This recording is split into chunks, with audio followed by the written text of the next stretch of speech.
अभी तक का जो फिक्स्ड इनकम बॉन्ड में हुआ है वो धीरे धीरे रिवाइज करवा रहा हूँ।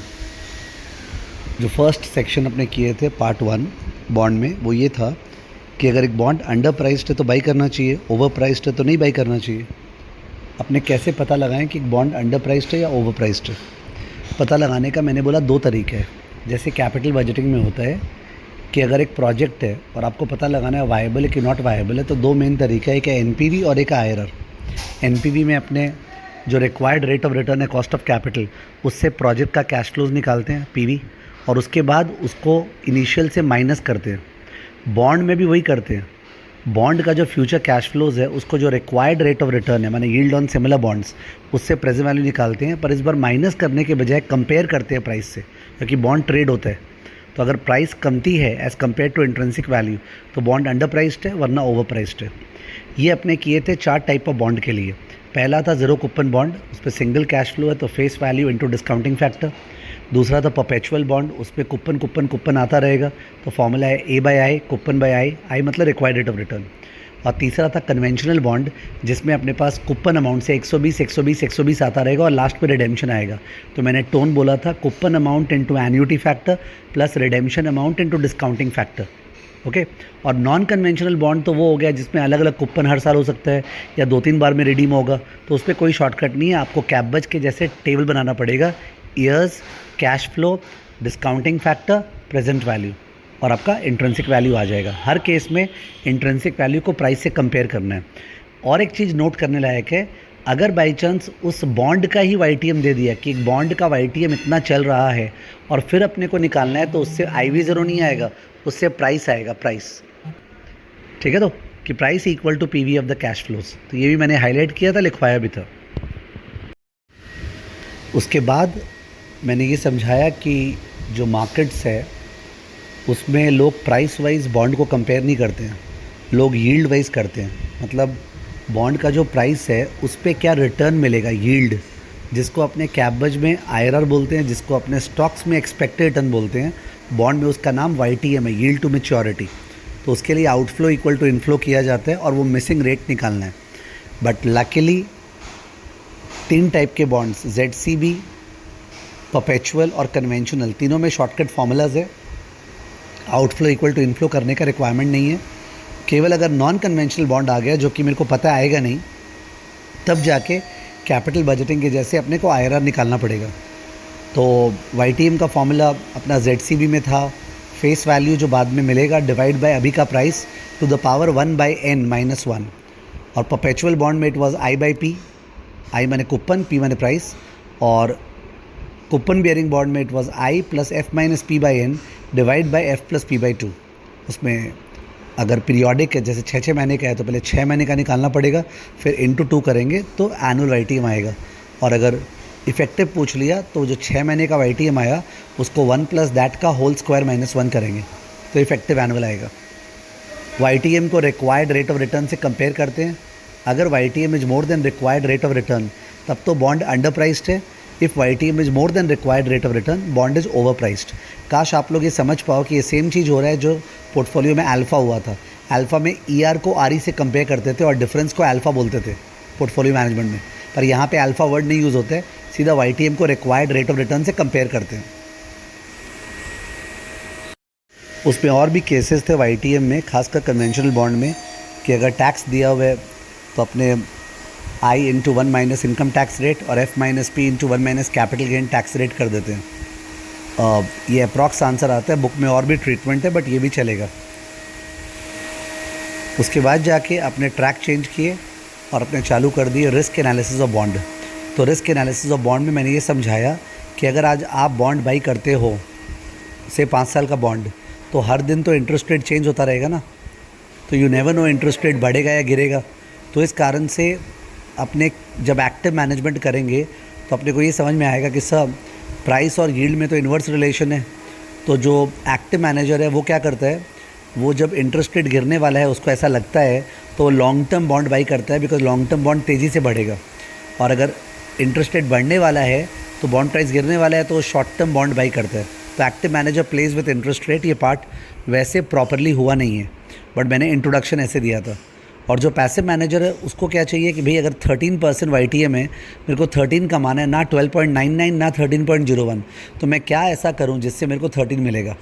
तो अपने को बेसिकली इंटरेस्ट रेट चेंज होने से प्राइस पे क्या इम्पैक्ट होगा ये जानना पड़ेगा। I once again repeat, active और पैसिव मैनेजमेंट अभी तक कंप्लीट नहीं हुआ है, पर इंट्रोडक्शन दिया था। उसके बाद हमने चालू किया रिस्क एनालिसिस, जिसमें मैंने समझाया कि जो बॉन्ड का प्राइस और यील्ड में इन्वर्स रिलेशन है, ये चीज़ समझना एकदम नेसेसरी है। इन केस किसी को कन्फ्यूजन है, मैं फिर से बता दे रहा हूँ, बॉन्ड का जो कूपन है वो तो फिक्स्ड होता है, तो अपने को 120, 120, 120, 120, 1120 मिलने वाला है। अब अगर प्राइस गिर जाता है से 960 से 940, 920, तो नीचे दाम पे ख़रीदेंगे तो यील्ड क्या होगा, हायर। तो यील्ड और प्राइस में इन्वर्स रिलेशन है। वो रिलेशनशिप को अपने प्लॉट किए थे ग्राफ में, तो वो ग्राफ जो एक कर्व बनता है जिसको कॉन्वेक्स बोलते हैं, कॉन्वेक्स। वो बहुत बढ़िया चीज़ है, बिकॉज इंटरेस्ट रेट गिरेगा तो प्राइस जोश में बढ़ेगा, इंटरेस्ट रेट बढ़ेगा तो प्राइस शर्मा के गिरेगा। तो वो मैंने ग्राफ के ऊपर फोकस किया था। फिर मैंने बोला अपने को जिस तरह स्टॉक्स में बीटा चाहिए ना, रिस्क मेजरमेंट करना पड़ेगा, तो स्टॉक्स में रिस्क का मेजर एक बीटा था, एक एसडी था। तो बीटा जैसे निकालते थे, it was a sensitivity of stock to market. वैसे ही बॉन्ड में जो सेंसिटिविटी है वो है बॉन्ड और इंटरेस्ट रेट के बीच में, और उस सेंसिटिविटी को ड्यूरेशन बोलते हैं। क्यों ड्यूरेशन? क्योंकि लॉन्ग टर्म बॉन्ड ज़्यादा वॉलेटाइल, ज़्यादा सेंसिटिव होते हैं, तो लॉन्ग टर्म मैच्योरिटी हो गया ना, तो मैच्योरिटी से ड्यूरेशन कनेक्टेड वर्ड है, इसलिए इन्होंने नाम दे दिया duration. Then we move towards the important section, that how is price volatility, that is duration to be calculated. So I explained that actually it is the slope of the curve. Now the problem is that since it's a curve, the slope will be different at different points. So in order to find out the price volatility, there are two measures. One is called effective duration, the other is called modified duration.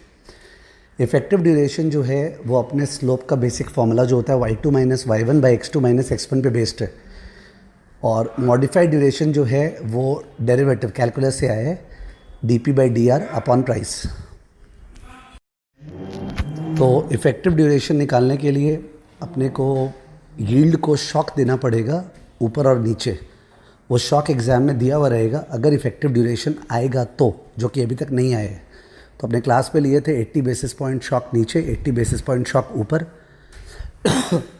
Obviously नीचे shock देने से the price goes up, वो higher price को P2 बोलते हैं, और ऊपर shock देने से द प्राइस गोज़ डाउन, और वो लोअर प्राइस को P1 बोलते हैं। And the formula was P2 minus P1 divided by 2 P0 delta Y. If you understand, it's actually Y2 minus Y1 by X2 minus X1. तो Y2 minus Y1 क्या हो गया, P2 minus P1, और नीचे जो 2 delta Y है वो difference of interest rate है, और P0 से डिवाइड किए जिससे आंसर परसेंटेज में आए अमाउंट के बजाय। तो that was effective duration.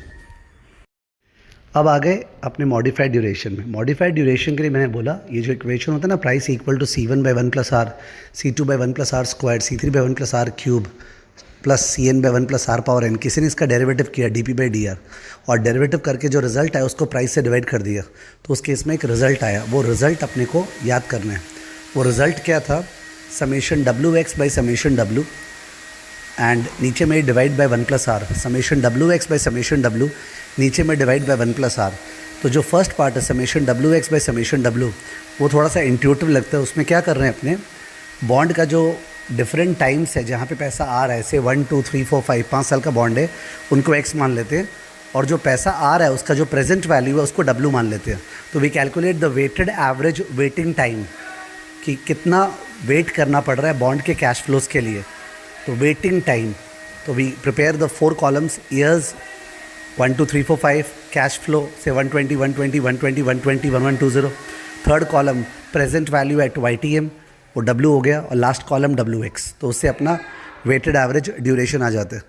Duration आ जाने के बाद वो तो summation WX by summation W आया, उसको अपने डिवाइड बाई 1 प्लस आर करते हैं तो आता है मॉडिफाइड ड्यूरेशन। तो modified duration is the best measure of price volatility in our curriculum, और बहुत ज़्यादा फोकस है इसके ऊपर, कैलकुलेशन के ऊपर। और अगर अपने 1 प्लस आर से डिवाइड नहीं करें, केवल summation WX by summation W निकालें, उसको बोलते हैं that is called Macaulay's duration. Macaulay's duration years में होता है, उसका सिग्निफिकेंस आने वाले लेक्चर्स में पता चलेगा। और मॉडिफाइड ड्यूरेशन जो वो काम का है वो परसेंटेज में होता है। जब मॉडिफाइड ड्यूरेशन निकल गया, सपोज 6.2, तो उसका मतलब है अगर इंटरेस्ट रेट 1% चेंज होगा तो bond price will change bye 6.2% in the opposite direction ignoring convexity. जैसे बीटा का इंटरप्रिटेशन हुआ करता था, बट वो सेम डायरेक्शन था। बीटा में if the market goes up the stock will also go up, if the market goes down stock will also go down.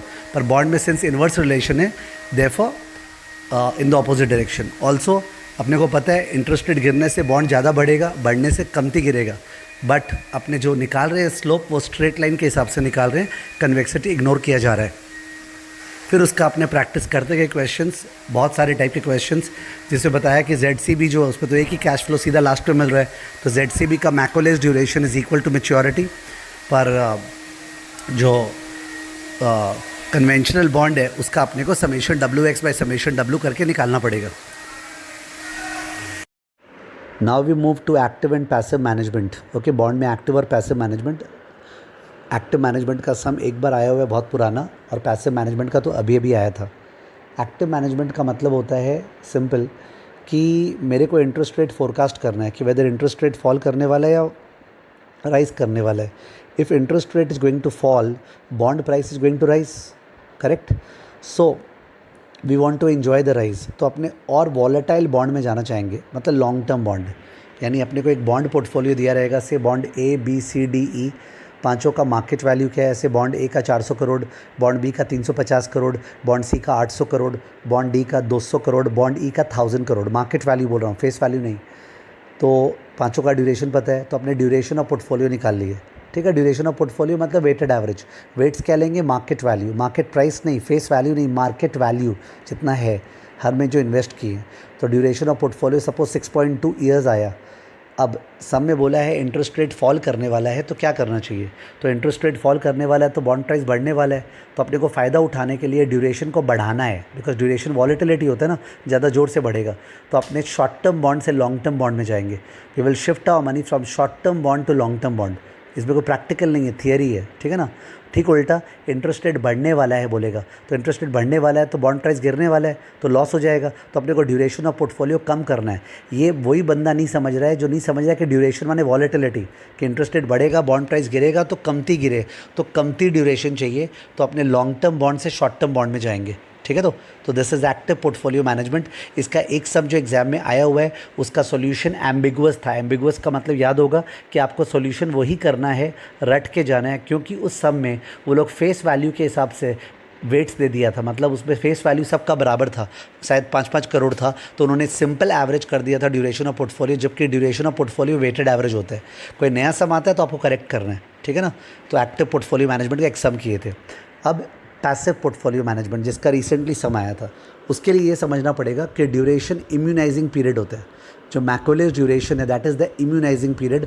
आपको number line draw करके सोचना पड़ेगा कि मैकोलेस ड्यूरेशन वो पीरियड है जहाँ पे री इन्वेस्टमेंट इफेक्ट और price effect cancel out each other करता है।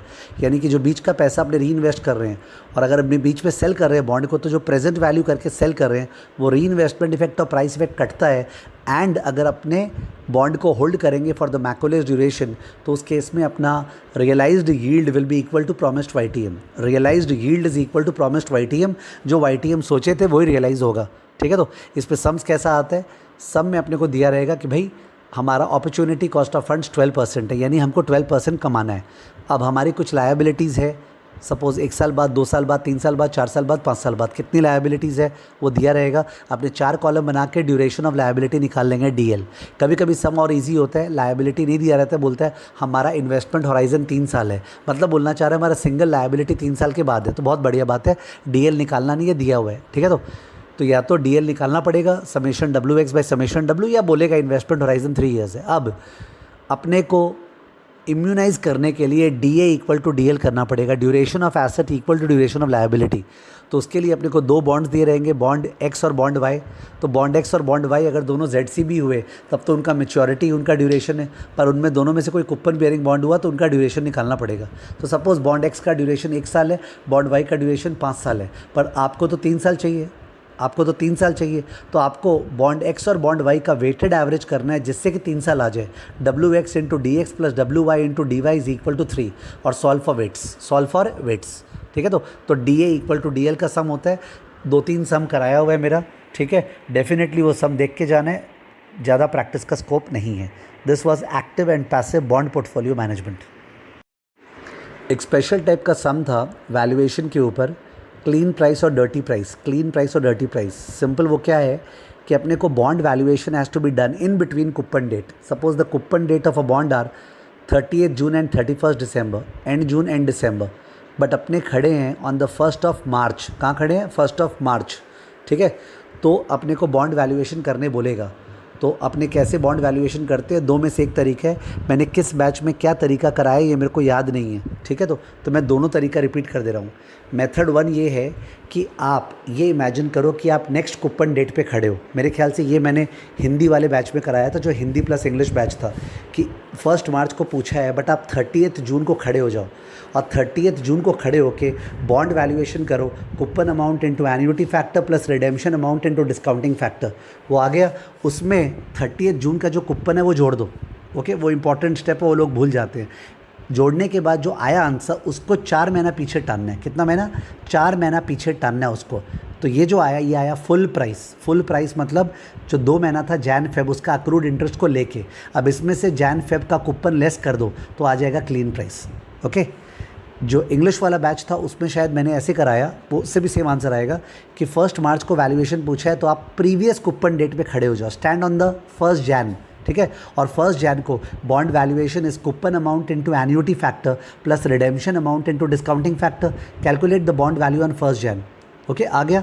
Now send the bond value 2 months forward. 2 महीना आगे कंपाउंड कर दो बॉन्ड वैल्यू का, तो वो फुल प्राइस आ जाएगा 1 मार्च को। उसके बाद फिर से उस पर जैन फेब का जो अक्रूड इंटरेस्ट है वो लेस होगा तो क्लीन प्राइस आ जाएगा, ठीक है।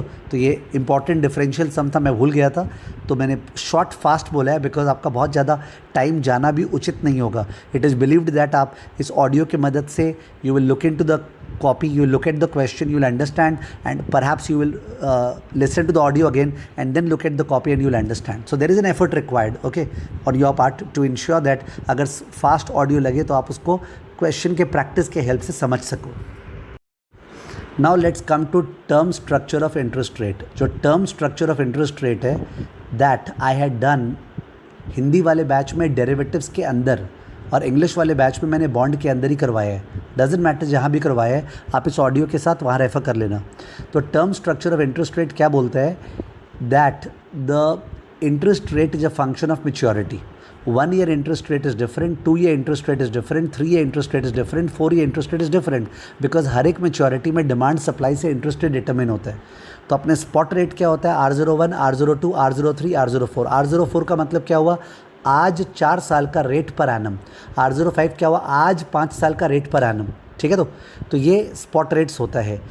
यूजुअली ये स्पॉट रेट कैसे निकलता है? ZCB के हेल्प से। यानी अगर आपको R05 निकालना है और आपके पास 5 साल का ZCB है, आप आउटफ्लो इक्वल टू इनफ्लो करोगे। फॉर एग्जांपल प्राइस इज 520 और फेस वैल्यू 1000 है, तो 520 is equal to 1000 divide by 1 plus R05 power 5। Correct, repeat कर रहा हूँ, 520 equal to 1000 divide by 1 plus R05 power 5 and you calculate R05। Okay, that is how it is calculated. But the problem is that zero coupon bonds are not found for all maturities. जैसे 1 year, 2 year, 3 year, 4 year, 5 year, 6 year, 7 year, ZCBs are not available. So how will we find out the spot rate? So in that case, there is a method called bootstrapping. Very, very, very important. Bootstrapping से spot rate कैसे निकालते हैं? कैसे निकालते हैं? अपने को suppose 3 bond दिया रहेगा ABC, एक 1 साल का, एक 2 साल का, एक 3 साल का है, और तीनों कूपन बियरिंग है। तो जो फर्स्ट वाला बॉन्ड है, ऑल्दो वो कूपन बियरिंग है, पर है तो 1 साल का ही, उस पर अभी पैसा जा रहा है और 1 साल बाद पैसा आएगा। सपोज का प्राइस है 980, ओके, फेस वैल्यू 1000 और कूपन रेट 10% है, यानी उसमें 980 भी जाएगा और 1100 1 साल बाद आएगा। तो अपने करते हैं 980 equal to 1100 divide by 1 plus R01, तो उससे R01 निकल गया, हो गया। अब आगे 2 ईयर बॉन्ड। 2 ईयर का बॉन्ड का दाम दिया हुआ सपोज 990 और कूपन रेट 11% है। ठीक से सुनिए, 2 ईयर बॉन्ड है, 990 प्राइस है, कूपन रेट 11% है, यानी 990 आज जाएगा, 1 साल बाद 110 आएगा और 2 साल बाद 1110 आएगा। 1 साल बाद 110, 2 साल बाद 1110। तो we do outflow equal to inflow. 990 is equal to 110 by 1 plus R01, वो R01 जो ऊपर निकला था बॉन्ड ए का, plus 1110 by 1 plus R02 whole square, You understanding? The first 110 is pulled at 1 year spot rate and the second 1110 shall be pulled at 2 year spot rate. और 2 year spot rate अपने को पता नहीं है तो 2 year spot rate अपना back calculation से निकल जाएगा. जस्ट एज अपने अगर जूते का लेस खोलते हैं तो एक लेस खुलने से दूसरा लेस, दूसरे से तीसरा लेस खुल जाता है ना, वैसे ही अपना एक स्पॉट रेट से दूसरा, दूसरे से तीसरा निकलेगा. This words bootstrapping, it needs to be practice, it's very very important. Suppose 3 साल का बॉन्ड है और 3 साल का बॉन्ड का प्राइस है 995 और कूपन रेट 12% है, तो इक्वेशन क्या होगा? 995 equal to 120 by 1 plus R01 plus 120 by 1 plus R02 whole square plus 1120 by 1 plus R02 whole cube. तो R01 R02 पता ही है, R03 निकल जाएगा. That is bootstrapping. ठीक है, तो ओके. अब जब ये टर्म स्ट्रक्चर निकालना अपने को आ गया, तब उस केस में अपने को जानना है स्पॉट रेट और फॉरवर्ड रेट. तो स्पॉट रेट्स तो जान गए. आज पैसा बोरो करना है या इन्वेस्ट करना है तो कौन सा ब्याज है उसको स्पॉट रेट बोलते हैं. फॉरवर्ड रेट क्या होता है? Forward rate is the rate which is fix today but on which borrowing and lending will take place later on. यानी कि हम 3 साल बाद 1 साल के लिए बोरो करेंगे तो रेट होता है F34. 3 साल बाद 1 साल के लिए बोरो करेंगे, रेट होता है F34. रेट आज ही तय हो जाता है पर बोरो या लेंड बाद में करेंगे, उसको बोलते हैं फॉरवर्ड रेट. तो आप नोटेशन समझ रहे होगे. F56 माने 5 साल बाद 1 साल का रेट. F46 4 साल बाद 2 साल का रेट. ठीक है, इसको बोलते हैं फॉरवर्ड रेट. ना फॉरवर्ड रेट और स्पॉट रेट में एक रिलेशनशिप है जिससे कि आर्बिट्राज नहीं हो. इसके लिए आपको वो डायग्राम दिखना पड़ेगा जहाँ पे अपने 0 1 2 लिखते हैं नंबर लाइन के जैसे, और 0 से 2 पे जाने का 2 रास्ता है. एक है 0 से 2 और एक है 0 से 1 और 1 से 2. एक है 0 से 2, एक है 0 से 1 और 1 से 2. तो 0 से 2 डायरेक्टली जाएंगे तो 1 प्लस R02 होल स्क्वायर, और 0 से 1 जाएंगे और 1 से 2 जाएंगे तो 1 plus R01 into 1 plus F12. तो मैंने दोनों इक्वेट किया तो उससे फॉर्मूला आया था forward rate is equal to बड़ा वाला फैक्टर बाई छोटा वाला factor -1. I repeat, forward rate is equal to bigger factor by smaller factor by -1. जैसे F12 is equal to 1 plus R02 square divide by 1 plus R01 -1, या F34 is equal to 1 plus R04 power 4 divided by 1 plus R03 cube -1. समझ गए? बड़ा वाला factor by छोटा वाला factor -1. पर अगर गैप 1 से ज़्यादा है, जैसे F46 निकालना है, F46 माने ऊपर में 6 का फैक्टर नीचे में 4 का फैक्टर, पर गैप तो 2 साल का हो गया और अपने को रेट पर एनम निकालना है तो पावर हाफ करना पड़ेगा. यानी 1 plus R06 power 6 divide by 1 plus R04 power 4 whole to the power half -1. ठीक है, तो ये होगा अपना F46. F47 निकालना है तो 7 में से 4 हटाना है तो 1 plus R07 power 7 divide by 1 plus R04 power 4 whole to the power 1/3 -1. ठीक है, ये F47 आएगा. तो ऐसे फॉरवर्ड रेट निकालते हैं. फॉरवर्ड रेट कैलकुलेट करना बहुत ज़रूरी है. एक थियरी है जिसका नाम है प्योर एक्सपेक्टेशन थियरी. वो प्योर एक्सपेक्टेशन थियरी ये मानता है कि ये जो फॉरवर्ड रेट निकाल रहे हैं ना, यही आज एक्सपेक्टेड स्पॉट रेट है. एक्सपेक्टेड स्पॉट रेट वही है जो फॉरवर्ड रेट है. कोई काम का नहीं है बट कभी कभी वर्ड दिया रहता है. जस्ट रिमेंबर, अगर प्योर एक्सपेक्टेशन थियरी बोलेगा आपको फॉरवर्ड रेट निकालना है. ठीक है, तो फॉरवर्ड रेट कैलकुलेट करना बहुत ज़रूरी है. अब फाइनली एक सम आ सकता है एग्जाम में जिसमें सपोज एक 3 साल का बॉन्ड है जिसका वैल्यूएशन करना है. मतलब एक 1000 फेस वैल्यू बॉन्ड है, कूपन रेट 12% है, तो उसका कैश फ्लो क्या है? 120 120 120 प्लस 1000, 120 120 और लास्ट में 120 प्लस 1000. नॉर्मली उसका वैल्यूएशन कैसे करते हैं? 120 into annuity factor R,3 plus 1000 into PVIF R,3 ये करते हैं ना, शुरू में किए थे. पर अगर R अलग अलग है, फर्स्ट ईयर का R है R01, 2 साल का R0, 3 साल का R03, तो अपने अलग अलग रेट से टानते हैं. 120 को R01 से, फिर 120 को 1 प्लस R02 स्क्वायर से, फिर 1120 को 1 प्लस R03 क्यूब से. ये सबको आता है. अब प्रॉब्लम ये है अगर फॉरवर्ड रेट दिया हुआ है, यानी R01 F12 F23 दिया हुआ है. I repeat, R01 F12 F23 दिया हुआ है तो अपने को सीक्वेंशियल डिस्काउंटिंग लगाना पड़ेगा. यानी फर्स्ट वाला 120 तो R01 से टान लेंगे और सेकेंड वाला 120 को पहले 2 से 1 टानना पड़ेगा और 1 से 0 पे. यानी 120 डिवाइडेड बाय 1 प्लस R01 और डिवाइडेड बाय 1 प्लस F12. समझे? वैसे ही 1120 जो है वो जो 3 साल बाद खड़ा है उसको 3 से 2, 2 से 1, 1 से आज, तो 1120 divided by 1 plus R01, 1 plus F12 और 1 प्लस F23. ठीक है, तो इसको बोलते हैं सीक्वेंशियल टानाटूनी, सीक्वेंशियल डिस्काउंटिंग. बहुत इंपॉर्टेंट सम है. इसका जो सम एग्जाम में आया था वो गलत आया था बिकॉज उस सम में फालतू का बीटा दिया हुआ था. तो उन्होंने सम में 2 पार्ट्स किया. एक सम में फर्स्ट पार्ट पूछा था इंट्रिंसिक वैल्यू निकालो, तो हम लोग ऐसे ऐसे टान के निकाल दिए सीक्वेंशियल डिस्काउंटिंग. फिर सेकेंड पार्ट पूछा बताओ उसका मार्केट प्राइस क्या होगा, तो सम में लिखा हुआ था इंट्रिंसिक वैल्यू इंटू बीटा. कोई लॉजिक नहीं था, स्टुपिडिटी था, आपने रट लिए थे. ठीक है, तो कभी कभी बूट स्ट्रैपिंग के सब में फॉरवर्ड रेट भी पूछ सकता है, तो कोई प्रॉब्लम नहीं है। आप पहले उस पर स्पॉट रेट निकाल लेना बूट स्ट्रैपिंग से, और स्पॉट रेट से फॉरवर्ड रेट तो निकालना आता ही है ना। स्पॉट रेट से फॉरवर्ड रेट, बड़ा वाला फैक्टर बाई छोटा वाला factor -1। Now let's discuss callable bond.